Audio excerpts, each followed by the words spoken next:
அன்பு தமிழஞ்சங்களுக்கு இனிய வணக்கம். பவானியிலிருந்து ஈசா சண்முகம் ஜோதிடர். நண்பர்களே, கூடிய ராகேது பயிற்சி சிம்ம ராசிக்கு இருக்கக்கூடிய பிளஸ் ஆர் மைனஸ். பொதுவாக பார்த்துன்னு இந்த சிம்ம ராசிக்கு 8ஆம் இடத்துல ராகு பகவான், 2ஆம் இடத்துல கேது பகவான் வராது. இது சிறப்பான ஒரு அமைப்பான பார்த்துன்னு வச்சுக்கோ. ஃபர்ஸ்ட் ஒரு சிறப்பான அமைப்பு இல்லை அப்படின்னு சொல்லலாம். அப்போ என்ன சிறப்பு இல்லாத ஒரு அமைப்பு அப்படின்னு பார்த்துன்னு வச்சுங்க, என்ன நடக்குதுன்னு தெரியாமையே சில விஷயம் நடக்கும். அதாவது ஒரு விஷயம் நடக்குது, ஒரு தன்மை நடக்குதுன்னு வச்சுங்க, இது வரைக்கும் தெரிஞ்சு நடக்கிறது ஒரு விஷயம், திடீர்னு தெரியாம என்னன்னே தெரியாது, அந்த பிரச்சனை எதுல வந்தது அதனுடைய ஆணி வேறே தெரியாது, அது மாதிரி எல்லாம் வந்து பிரச்சனை எல்லாம் வந்து சேர்ந்து ஒரு போட்டு வந்து ஒரு ஸ்டோர் பண்ணி வச்சுக்கும். அப்போ இந்த பயிற்சி ரொம்ப ரொம்ப கவனமா ஹேண்டில் பண்ணக்கூடிய ஒரு நேரம். இந்த நேரம் எதெல்லாம் கவனமா இருக்கணும் அப்படின்னு பார்த்தோம்னு வச்சுங்க, கணவன் மனைவி உறவுல ரொம்ப ரொம்ப கவனமா இருக்கக்கூடிய ஒரு நேரம். இந்த நேரம் சின்ன சின்ன பிரச்சனைகள் முதல்ல வரும். மிஸ் அண்டர்ஸ்டாண்டிங் சொல்ல முடியல, அந்த ஒரு மிஸ் அண்டர்ஸ்டாண்டிங் நீயானான போட்டி அப்படிங்கிறது இந்த காலகட்டத்தில் சிம்ம ராசிக்கு வரக்கூடிய நேரம் அப்படிங்கிறது இந்த காலகட்டத்துக்கு. ரைட். அதுக்கு அடுத்து பார்த்து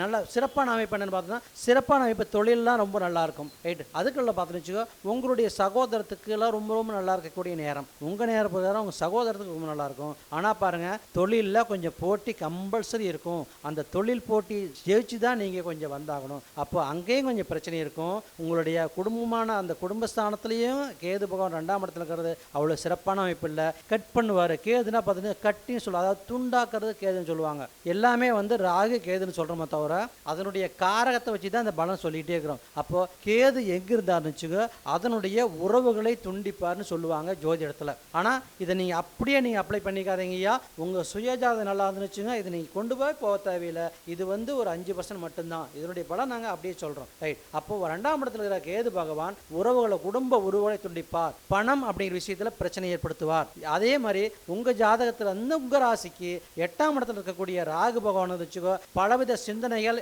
கொடுத்துவார். லாபத்தை திடீர்னு வந்து பார்த்தீங்கன்னு வச்சுக்கோ, நீங்கள் ஷேர் மார்க்கெட் பண்ணிக்கிட்டு வச்சுங்க, ராகுபவன் ஷேர் மார்க்கெட்டுனால காரகன். அதாவது வரக்கூடிய நம்ம ஷேர் மார்க்கெட் பண்ணக்கூடிய ராகுபவன் உங்கள் ஜாதகம் நல்லா வச்சுங்க, அவங்க எல்லாமே வந்து ஷேர் மார்க்கெட்டை ரொம்ப ஆர்வமாக இருப்பாங்க. லாபத்தை அதிகமாக கொடுக்கக்கூடிய கிரகத்தில் ஒன்று ராகு பகவான். அந்த ராகு பகவான் உங்களுக்கு 8ஆம் இடத்துல போய் இப்போ இருக்கிறாரு. அப்போ என்னன்னா, கண்ணை மூடிக்கிட்டு போய் கணத்தில் விழுந்துச்சான்னு சொல்கிறாங்க இல்லையா, அதே தன்மை தான். கண்ணை மூடிக்கிட்டு கணத்தில் ஒரு மாதிரி விழுந்துடாதீங்க, கவனமாக இருங்க. தொழிலையும் கவனமாக இருங்க.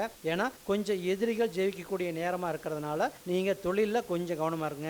முக்கியமா இருக்கிற கவனம் வந்து பார்த்தீங்கன்னு வச்சுக்கோ, கணவன் மனைவிக்குள்ள கொஞ்சம் விட்டு கொடுத்து போங்க. உங்களுடைய கணவனோட ஜாதகத்தில் இருக்க பயிற்சி அவங்களுடைய ஜாதகம் நல்லா இருந்தால் எந்த ஒரு பாதிப்பு இருக்காது. அப்போ இந்த ராகேது பயிற்சி மட்டும் கொஞ்சம் கவனமா இருக்கக்கூடிய ஒரு காலகட்டங்கள். தொழிலில் கொஞ்சம் கவனமா இருக்கணும், உடல் ஆரோக்கியத்தில் கவனமா இருக்கணும். முதல்ல சிந்தனைகள், நிறைய சிந்தனை குழப்பமா வந்துகிட்டு இருக்குங்க ஐயா. அப்போ அந்த சிந்தனைகள் தெளிவில்லாமல் இருக்கிறதா வந்து எல்லா பிரச்சனைக்கும் காரணங்கிறதுனால உங்களுக்கு மற்ற கிரகம் உங்க சுயஜாதனுடைய சப்போர்ட் வந்து வச்சுக்கோ, இந்த விஷயத்தில் நீங்கள் தாராளமாக ஈஸியாக நீங்கள் கடந்து போயிடலாம். எந்த ஒரு பாதிப்பும் ஏற்படுத்தாது. அதே மாதிரி பாங்க, உங்கள் சுய ஜாதகத்தில் மகர ராசிலேயோ இல்லை உங்கள் சுய ஜாதகத்தில் மிதுன ராசிலேயே ராகு போகணுந்தா இதை நீங்கள் பெருசாக எடுத்துக்க தேவையில்லை. அப்போ கவனமாக இருக்க வேண்டியது நீங்கள் இந்த டைம் வந்து ரொம்ப ரொம்ப கவனமாக இருக்கணும். ரொம்ப பார்த்து ஹேண்டில் பண்ணணும். அப்படி ஹேண்டில் பண்ணிட்டீங்கன்னா இந்த ராகு பயிற்சி உங்களை எதுவும் பண்ணாது. கொஞ்சம் அட்ஜஸ்ட் பண்ணி போயிட்டால் மட்டும் போதும். எதில் வாழ்க்கை துணியில் கொஞ்சம் அட்ஜஸ்ட் பண்ணி போங்க.